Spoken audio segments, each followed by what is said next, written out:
अस्सलाम वालेकुम, आप देख रहे हैं पीए न्यूज एचडी और मैं हूं आपके होस्ट सादिया बतूल। शामिल करते हैं आज की अहम खबरें। शोबिस की चकाचौंध दुनिया में हर किसी को अपनी अलग पहचान होती है, लेकिन कुछ सितारे एक दूसरे की पहचान बन जाते हैं।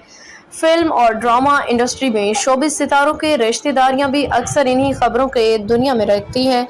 झैल में हम आपको पाकिस्तान एंटरटेनमेंट इंडस्ट्री से वाबस्ता कुछ ऐसी शख्सियात से रोशनास कराते हैं जो आपस में रिश्तेदार हैं।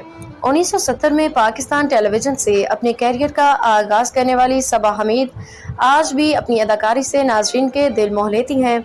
1980 में सबा परवेज ने मारूफ सहाफ़ी सैयद परवेज शफी से शादी की, जो ज़्यादा अरसा कायम ना रह सकी। इसके बाद 1990 में अदाकारा ने वसीम अब्बास से शादी कर ली। पहले शोहर से सबा परवेज के 2 बच्चे हैं। उनका बेटा फारिस शफी और बेटी मिशा शफी दोनों शोबिस में काम कर रही हैं। दोनों बहन भाइयों ने अपने कैरियर का आगाज अदाकारी से किया। तामीशा शफी ने गायकी से शोहरत हासिल की। शेख और सब्जवारी खानदान पाकिस्तानी फिल्म और टीवी की सनत में जावेद शेख 1964 से नुमाया किरदार अदा कर रहे हैं। लॉलीवुड बॉलीवुड की फिल्मों और ड्रामों में जावेद शेख का नाम एक लेजेंड स्टार के तौर पर लिखा जाता है। जावेद शेख की बेटी मोमल शेख और बेटा शहजाद शेख 10 साल से ड्रामा और फिल्म इंडस्ट्री में काम कर रहे हैं। जावेद शेख के छोटे भाई सलीम शेख ने भी इस शोबे में अपना जौहर दिखाया है।